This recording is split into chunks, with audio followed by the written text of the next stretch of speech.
Hi, you're listening to Fluent in Canine. I'm your host, Sarah Ann Reed, holistic dog trainer, animal communicator, and owner of Pack Dynamics. In today's episode, I'll be talking with a sweet little guy called Roadie. I'm really excited to talk to him and answer the questions that his family has for him. Before we get started, if you are struggling with your dog's behavioral issues, or if you have a new puppy in the home and you have no idea where to start, I have created an online training program. I just love sharing this approach. And for anyone who has a dog with separation anxiety, who is constantly barking, pulling on the leash, bolting through the door, demanding attention, has no manners with visitors, or maybe is nervous with visitors, just to mention a few topics, this could be so helpful for you. I share a holistic approach that's based on understanding dogs as a different species and honoring and respecting them as individual beings.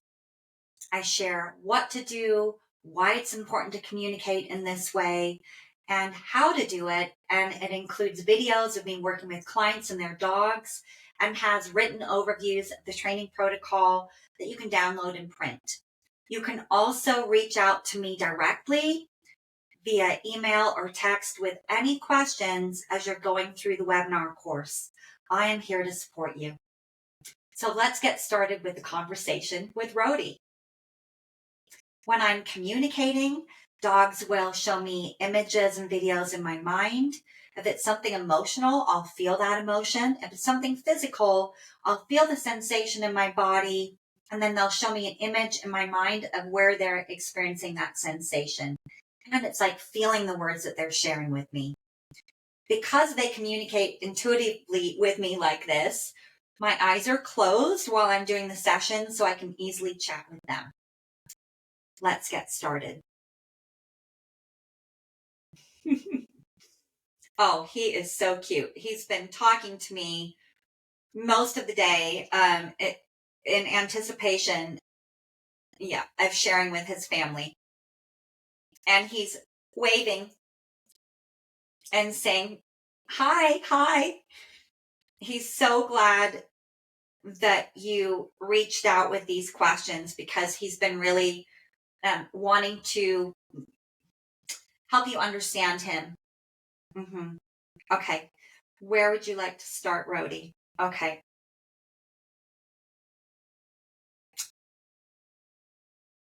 So his family has questions for him around some fears that Roadie has.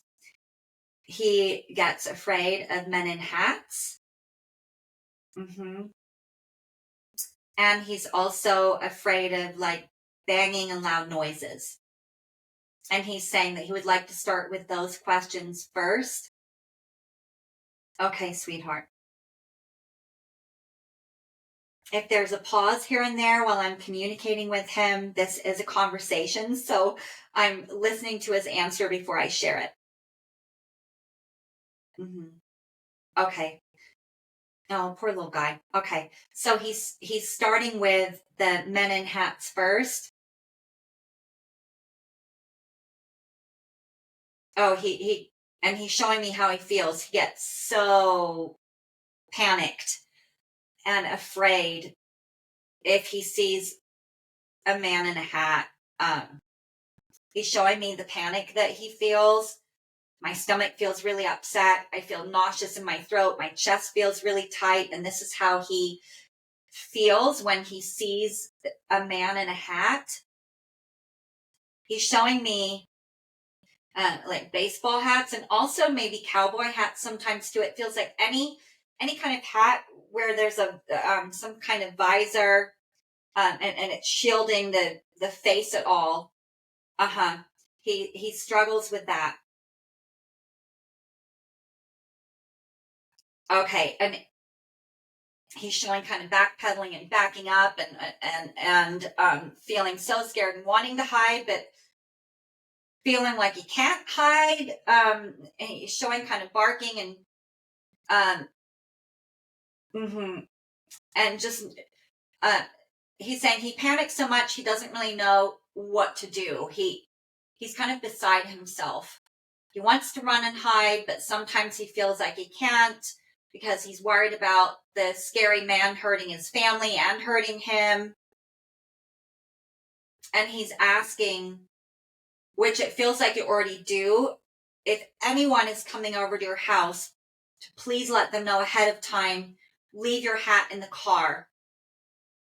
And he's saying, I know it's a whole different story when we're outside of the house. You can't go around asking people to remove their hats. He's really aware of that.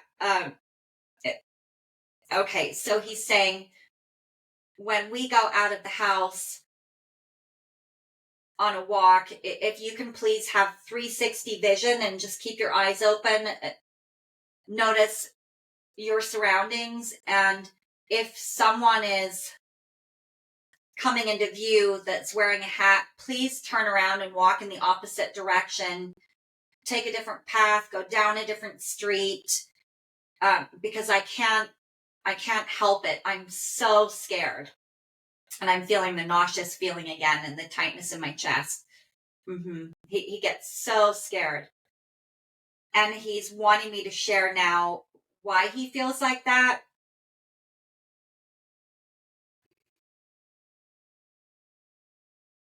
It's all tied into the banging and loud noises. Oh.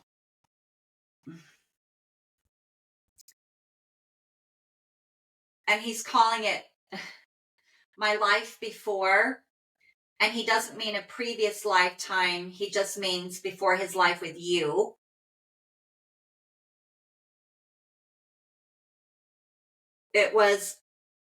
It's really hard for him to talk about. I can feel how he's feeling. He's not really wanting to talk about it because it's a really hard topic for him. He doesn't really want to go back there and relive that. But he wants you to understand.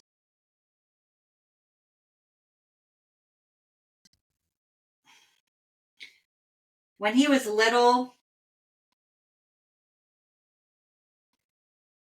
and just a really young guy, he experienced a lot of fear, a lot of panic, a lot of insecurity. And it's hard for me to feel what he's feeling. It's really intense. The feelings that he's showing me. He felt like he had to kind of duck and hide most of the time. And he's showing me a male presence in the home that is, and this is not in the family's home that he's with now. This is in the previous home. There was a male energy, a man in that home who was unkind is the nicest way to say it, right? He was very angry all the time. And he walked with a heavy foot. He was just loud all the time, it feels like. And he's showing me red, the color red, that he felt this color from this man all the time, which when they show me that, it always means anger. And he's showing, wow, like fire coming from his mouth, like a fire-breathing dragon almost, right? He was very loud. He was loud when he walked. He was loud when he spoke. You never know. And it was kind of like walking on eggshells. Sometimes the man would be okay, but he never knew when he was going to go past the tipping point, and it would be yelling at the top of his voice, and he's showing doors slammed, cupboards slammed, things like thrown across the room. And he's also showing having to kind of duck maybe sometimes.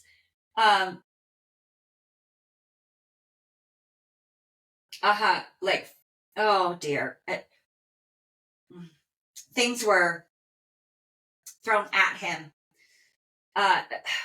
So when he hears a loud noise, he's showing me like he ducks and cowers. He's expecting it to be something hurtled at him. And he's saying, I know that this doesn't seem to make sense because it happened years ago, but those were my beginning years where I was learning about the world and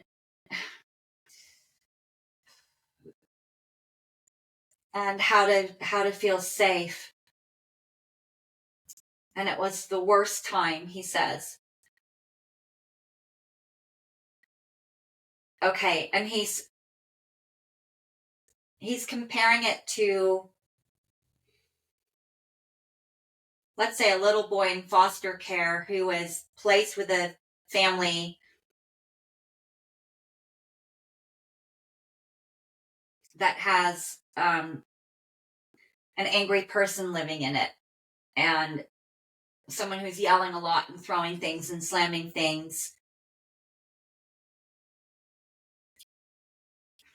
And there's lots of wonderful foster families out there, but not all of them are the best, he's saying. And so this is a good comparison. He wants me to share it in this way. Okay. So this little boy is in a foster home, and there's an angry person living in the home who is yelling a lot and throwing things and very unpredictable. And then they get adopted, and they've been with a family for years. Yet, if any family member raises their voice for any reason, even if it's out of excitement watching a football game, the little boy kind of cringes a little bit and ducks. And he's saying, that is what it's like for me. Because when I hear a loud noise, I just assume, and it's my survival instinct kicks in because I'm afraid of being hurt. So it's out of protection for myself that I react that way to loud noises, banging.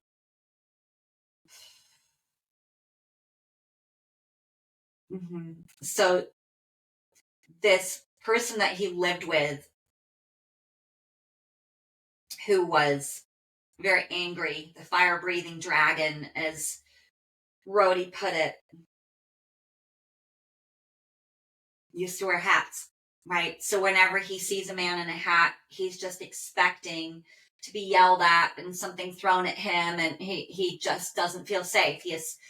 Because he says, well, I've seen other men in other men, and the men that don't wear hats, they haven't hurt me, but a man wearing a hat has. And so I better just avoid all men in hats, because maybe that's the difference. Maybe that's, yeah, men in hats means I'm not safe.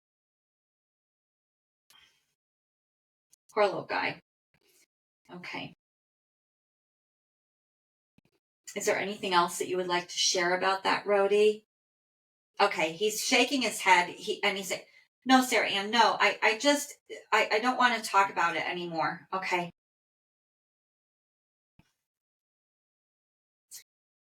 I'm just going to put, just surround him with a feeling of safety and love, and help him to leave that memory. Yeah. And he's showing me an image of closing a door, like closing a door to the past.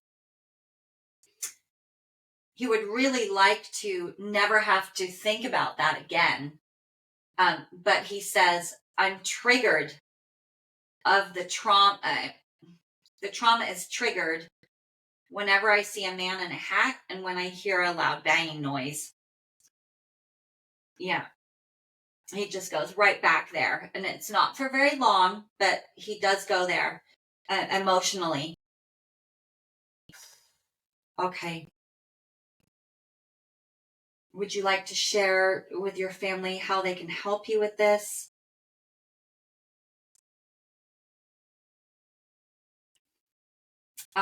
Avoiding anyone we see on a walk, asking friends and family, anyone that comes over the house, don't wear a hat.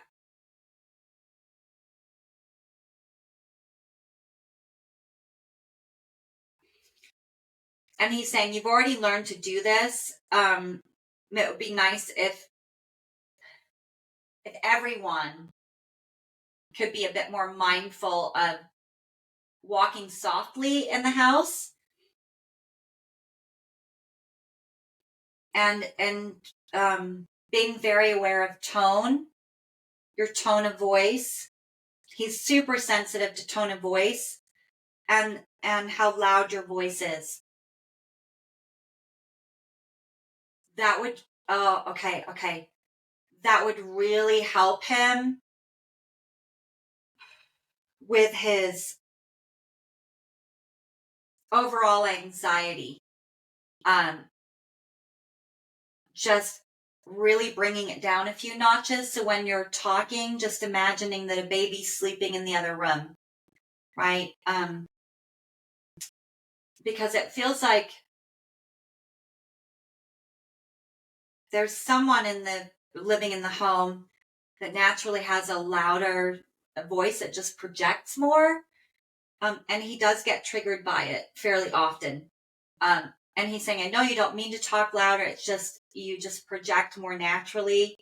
But could you please just soften it a little bit? That would really help me. And he's saying, thank you. It's really cute. Okay, sweetheart.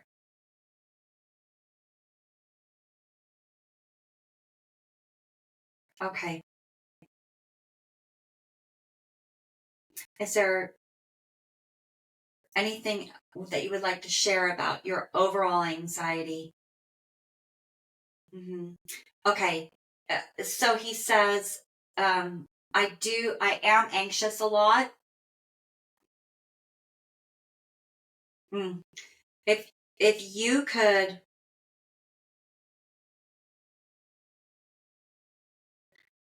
he's showing looking out of a window. It feels like it's in the living room, but it could be another room. Feels like the living room. That he can see outside and he can see people passing by. That's really hard for him. Because if someone passes by with a hat on, now he's triggered again and he's back in the place of panic and fear and insecurity and trauma. And he's saying he gets triggered a lot, which is why he's so anxious, because he can't ever completely come down. It's like someone having a panic attack several times a day. There's no way that they can really feel relaxed in themselves because their emotions are getting heightened so much repeatedly throughout the day. And he would love to live in a new norm.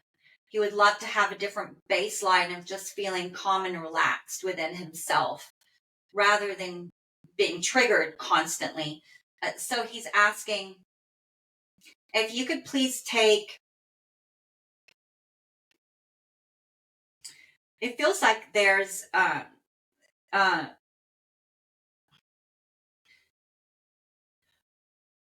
bench or something, a seat. It feels like a long seat in front of the window. This is what he's showing me. And he gets up on it and he's looking outside. He's saying, take that away from the window, because it's like putting a soldier at the front of the castle and saying, let me know if there's any problems. It's just putting him in a position to feel like he has to protect you from all of the scary men in hats. And then he gets triggered. So, yeah, whatever he's getting up on and looking out, yeah, to look out the window, that's not enjoyable for him. He's not enjoying watching people go past. He feels anxious waiting for the next scary man, right? So remove that from the window, just put it somewhere else.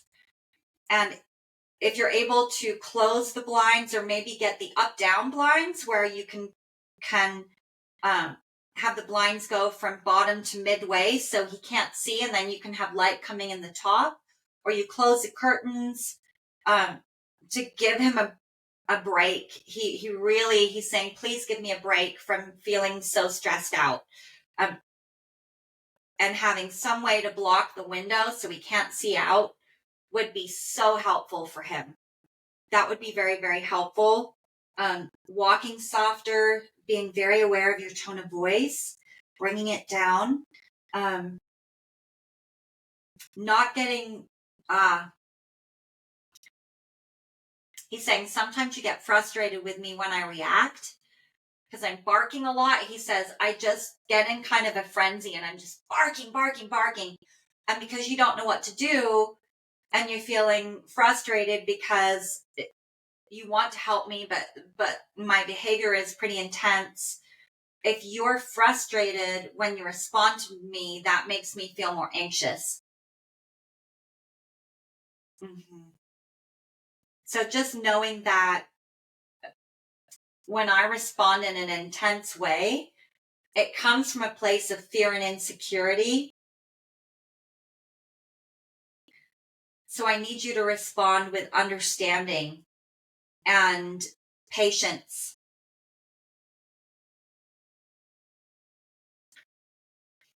And know that I'm afraid. Yeah. So getting frustrated with me and telling me no or something like that is not, it doesn't help him at all. Yeah. So it's not helpful. It just stresses me out more because now I'm trying to protect you. I'm trying to deal with my fear and I'm getting in trouble for trying to protect you and it doesn't make any sense. And then it stresses me out more. And then then it takes me a really long time to come down because the last thing I want to do is to do the wrong thing. I so want to be a quote unquote good boy and for you to be proud of me. And I really want you to understand me and where I'm coming from. Okay, sweetheart. Mm-hmm. Okay. Is there anything else that your family can do to help you feel relaxed in the house?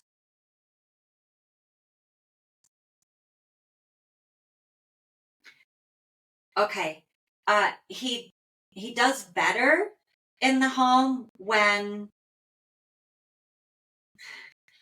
there's a calmness, right? If there's too much going on, if people are up and moving around a lot and not settling throughout the day, that stresses me out. He says, there's too much going on. I don't know what to do. I don't know how to handle it. It's just too much to manage. Yeah, because he's trying to take care of you. He's trying to manage things. And the more people that are up and moving around, the more stressed he is because everyone's not calm and relaxed. Yeah. Okay. Okay, sweetheart. And he says, I know that you have things to do and take care of. I'm not asking you to sit all the time. But if you can be aware of your energy when you're accomplishing things instead of busy in your mind or rushing, if you can just take a few deep breaths and know that you will get the things accomplished that you need to. And then if you don't get everything done on your to-do list, that there's always tomorrow. It's not the end of the world if you can't get everything done today. Maybe starring the things that are priority to do and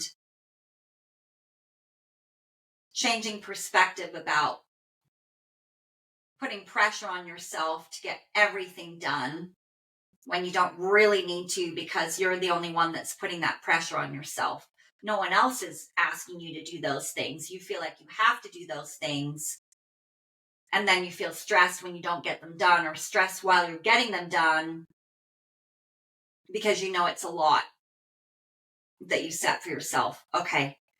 So he's saying, if I feel busyness from you and anxiety, even if it's just about accomplishing things, what I feel from you is anxiety. And then that makes me anxious, because you're anxious and I feel it and I absorb it. He's like a sponge with your emotions. So if you can just be confident that you're going to get things done, be a little more relaxed in getting them done, maybe move just a little more intentionally, a little slower while you're walking around the house, and focusing on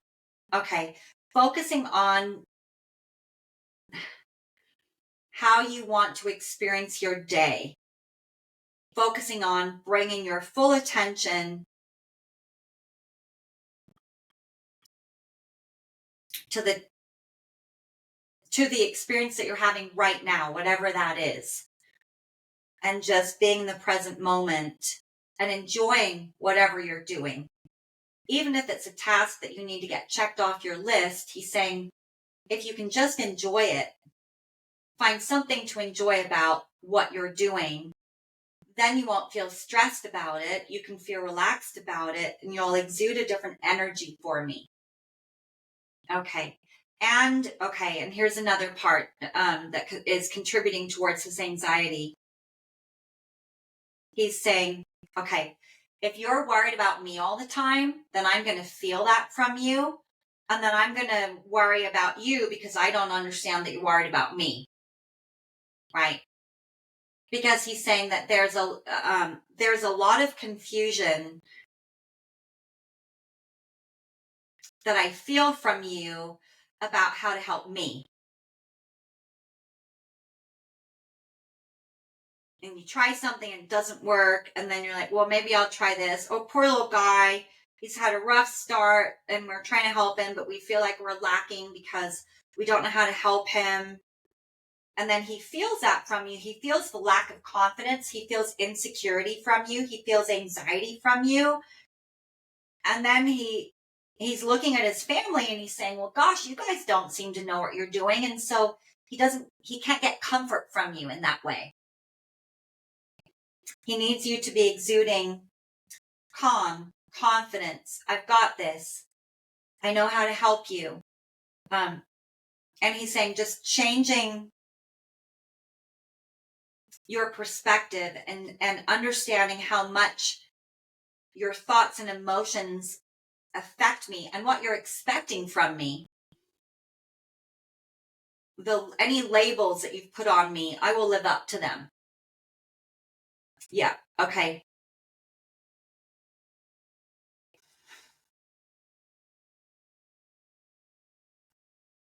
And he says, I know that this is a lot, but you wanted to know how to help me with my anxiety, and this is how you can help me. Okay. And now he's moving on to the next question, which is, why do you react so much to the doorbell?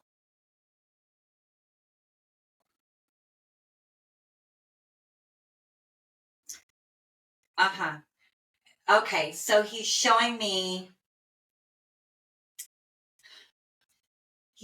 an image of what he thinks might be behind the door. So when someone rings the doorbell, he's thinking that maybe a scary man wearing a hat is behind that door. And it's really hard for him. He really gets scared. He panics. It's the unknown that's scaring him so much. Who is going to come through that door? And how are they going to treat me?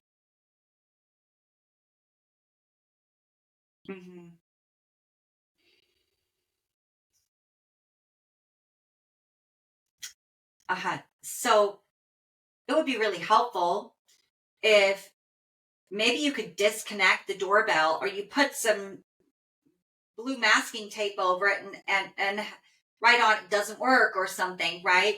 Um, so that people aren't using the doorbell, because it really scares him a lot. And also ask them to please not knock. Maybe you can ask people to text you when they arrive rather than knocking or ringing the doorbell. That would be very, very helpful for him, because it's like the bear growling on the other side of the door and he hears them, right? It brings up a lot of fear for him.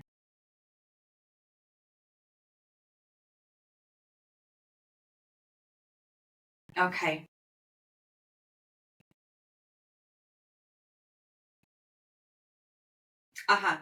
Okay, so as well as asking people to text when they arrive rather than ringing the doorbell or knocking, and you can always have a sign that you create, that you put on the door so that it's right at eye level for people as a reminder not to knock the doorbell, or not to knock on the door or ring the doorbell. Okay. And he's also asking that when someone is coming over, it's a lot for him to see them come through the front door. It's very scary because he doesn't know who's coming through the door. So if you could maybe pop him in another room before someone arrives. Yeah, that would be very helpful. And then maybe once the person is settled and sitting down, you can walk him out on a leash so that he doesn't have to assess people when they come through the door, because he's expecting the person to maybe be a scary man with a hat, the bear, right? Or maybe someone else that he has to take care of, like the puppy. Or maybe they're going to be someone that walks through the door and they're acting like a guardian or a leader, someone he can feel comfortable with.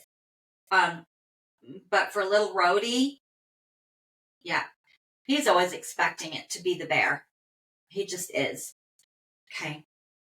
So if you remove him from the situation, you're removing the sense of responsibility from him to assess people coming through the door. They're already going to be in the house and sitting down.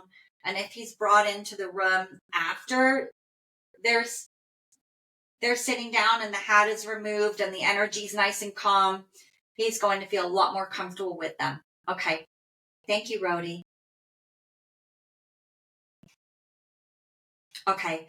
And your family also would like to know, are you sad when they have to leave you alone at home?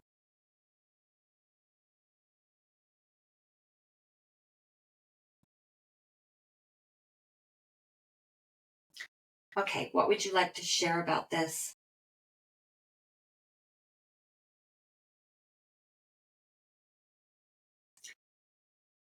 Okay. So he's saying, I'm not sad. I'm just confused and a bit and concerned. Uh-huh. Okay. Because he says, you're going out into the world. You're going out into the world.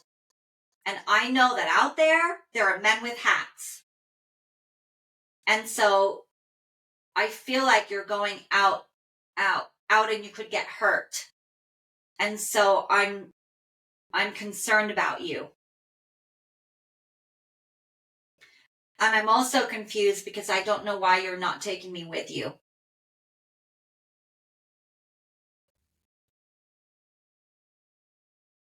Oh, okay. And he's showing me, okay, when you're getting ready to leave, he says it's a big performance. You're talking to him, you're giving him loves, you feel guilty about leaving. you're explaining what you're going to do. And that for him, he's showing me question marks above his head, like, oh gosh, they must be really concerned. What are they worried about the men in hats too? They must be, because they're talking to me and they're looking at me a lot. And that's making him feel concerned, because it's like saying, oh my gosh, I got to go out there with all the scary men and I don't know what to do. And you're the one that knows how to keep the family safe, because you can spot them. And you make them go away, but we don't know what to do. We need you. And so that's where his confusion comes in. Okay. And he's saying, when you come home, it's also this huge ordeal. You come in, you say hello to him straight away. You're giving him love straight away. And he says, for me, that just confirms that you almost made it home alive, that you're stressed because you're making such a big deal about coming back home. And he's showing this like this pent up energy that he's kind of releasing when you come home. Oh, thank goodness you're back. Oh my goodness. Oh, my babies. Okay. You're back. Okay. Everything's fine. The scary man didn't get you. Okay. So he's wanting me to share this with you. A way to help him. If you can say goodbye to Roadie 20 minutes or 30 minutes before you're actually going to leave to go to the grocery store or wherever you need to go without him, call him over, give him snuggles about 20 minutes before, 30 minutes before. And show him imagine in your mind in pictures that you're going to be going. So show him in your mind a picture of leaving and returning. And then show him pictures in your mind of what you're going to do after you get home. Like, we're going to snuggle on the couch, or we're going to play a game, or we're going to go for a walk, or whatever you're going to do with him after you come home. So he's saying it's very important. It's like giving me a heads up and letting me know what's going to happen. I am going to be leaving and I'm going to be returning. So you give him comfort before you even leave, right? And then when you actually go, don't look at me, he says. Don't come over and pet me. Don't talk to me, because that's what's stressing me out. That makes me feel like you don't know what you're doing and you're scared about going out there with the scary man, right? And he's saying, I know it sounds very backwards. It sounds like the opposite of what you feel like you should do. But by acknowledging me right before you leave, that causes me a lot of anxiety. That's like saying, I don't know what to do. I don't know how to find food. I don't know how to even acknowledge, like even see a threat, let alone how to handle it. I don't know if I'm going to get lost or not. Like, I might not find my way home. It's like saying all of that to me, he says, before you walk out the door, which is why it seems like I'm sad. I'm not sad, I'm concerned. Okay. And then when you come back home, even though it seems like I'm excited to see you, I'm excited that you didn't die, which is very different, right? So no matter how hard it is, he says, come in and don't acknowledge me for a little while. Come in, put your things down, put groceries away, wait until I have stopped trying to get your attention for a few minutes, and then call me over and say hello. And by doing that, waiting for a little while to say hi to me, that's going to help me start changing my mind about you, because then I'm going to say, oh, well, they didn't come in and tell me again that they almost died out there with all the scary men. They're coming in and they're showing confidence. They're not explaining anything. They seem like they're fine. And he's saying, if you can do this consistently, you will see that I'm less and less and less worried about you leaving, and less amped up when you come home. It doesn't mean I don't love you. It means I'm not worried about you. So it's removing this burden of feeling responsible for you when you leave without me. You're helping me to retire, essentially, right? You're helping me to not worry about you. And it's normal for me to worry about you with all the scary men out there. And you can't explain it to me. You can't make me not be afraid of men with hats because of what I've gone through. It's just about understanding why I'm reacting like this and how to help me. Okay.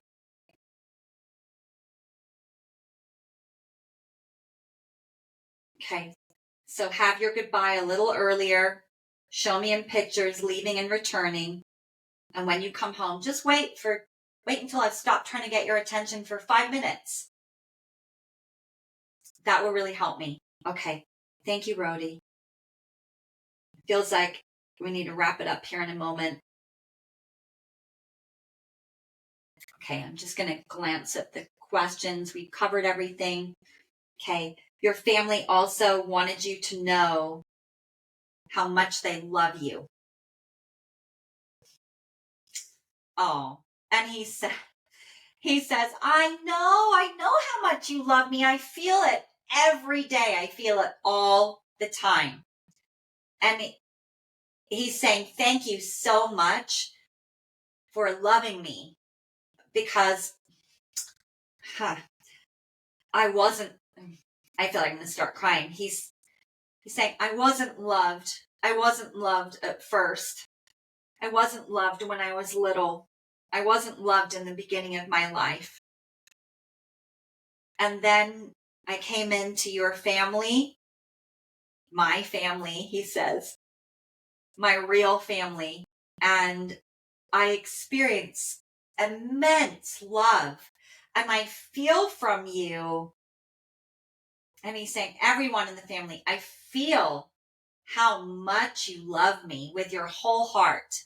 And he says, do you know how incredible that feels to have the contrast of not being loved or cared about at all, and then being loved and cared about so much that it just fills up your whole heart? He says, it's amazing. I'm truly blessed, he says. I'm just truly blessed.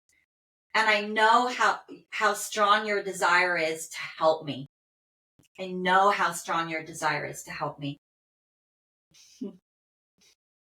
He's so sweet. I feel like I'm going to start crying. My eyes are welling up. And that's because he feels so emotional about how much he feels your love and how much he loves you. It's so sweet. And he's showing his heart filling up with the love that he feels for you, and he's just sending you hearts. Okay, and the other thing that you wanted me to share with him,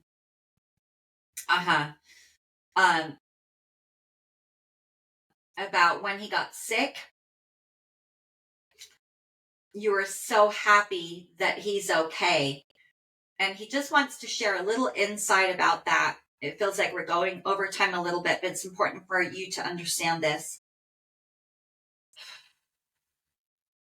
Okay. So he's saying he experienced that physical condition, where you were truly worried that you might lose me, he says. Yeah. He experienced that fairly soon after he came into your home. Yeah. Not a couple months later, but once he'd really been in your home for a while. He's showing like maybe 9 or 10 months, somewhere close to that time frame that he'd been in your home. And he says, I want you to understand why my body kind of, it feels like his body kind of shut down in a way. So the reason for it is that I had been living in such an intense place of fear and survival mode for my most of my life until I came to you. That first couple years, I was in that intense place all the time, or most of the time, right? And then after I came into your family, it was quite an adjustment. And once I felt really safe and I knew no one in this home is ever going to hurt me, I can feel safe here.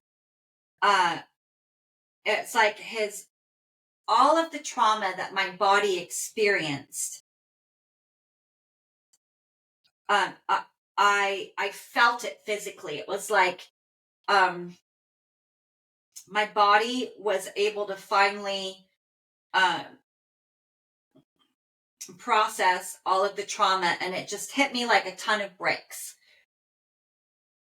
And this can happen a lot of times to humans who have gone through a really intense traumatic experience, and then months later, or maybe even a year later, they get hit with some kind of physical ailment that just knocks them out. And it's the body's way of processing all of the trauma. And he's showing me this is what happened to him. And he says, I know that you were really worried about losing me, but he says, I knew I wasn't going anywhere because I felt love. I felt love from you. And my body just had to process all of those emotions to kind of get them out of my system. Even though I'm still triggered by things, it got like 90% of it out of my system, he says. And I really had to fight for it, but there was no way that I was going to be leaving you, because I was filled with hope. I was filled with hope for my life. I was filled with this feeling of love and this determination. I'm in my forever family now, and I've got so many reasons to live, he says. Oh, it's so cute. So he wants you to know he was never afraid of not making it. Even though you were, he knew. He was adamant about sticking around. He wasn't going anywhere. And he just wanted to share that with you. Yeah. And he felt your prayers. He felt your love. He felt all of the support that you gave him, because he's saying, and I'm feeling all of this myself right now. He was just surrounded by so much love and support. He says, even when I was at the vets, and he was there for a pretty long time, it feels like. Yeah, several days. Even when you weren't with me, he wants you to know, I felt, and he's showing like outside of his body, like at least 5 feet, this radius of just being surrounded by loving support and hope and prayers and the wishes for healing. And he's saying, don't think that didn't help me. That gave me, I'm getting chills, which means it's really important. That helped me get through. That helped me hold on to the light. That helped me fight. That helped me know my new family really does love me so much. I just feel surrounded by this love. I feel surrounded and supported, and they do. It was like this huge confirmation for me that I truly was loved. And he says, thank you so much. Thank you. Thank you for loving me so much. Okay. He just has so much love for you. Okay, Roadie. I'm going to thank him for sharing today. Thank you, Roadie, for these beautiful messages and helping your family understand you on deeper levels and how to best support you and having your most wonderful life.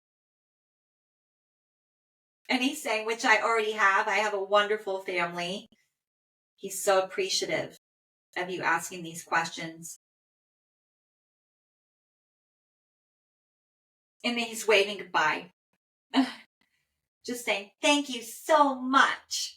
Thank you so much. and okay, and he also wants me to share really quickly that he feels this huge sense of relief now, just being able to share how to support him in these different ways, and that you can understand why I react the way that I do, he says. Yeah. Okay. And that I can share with you how much I love you. Now you know without a shadow of a doubt that how much I love you and how much I appreciate you and how blessed I feel every moment of every day to be in my wonderful family. Okay. Bye, Roadie. Oh, he's so cute. He just keeps waving. He just keeps standing there waving. Bye, Roadie. Okay. I hope that you have enjoyed this animal communication session today with Roadie. If you're enjoying the show and you haven't already, please subscribe. Until next time.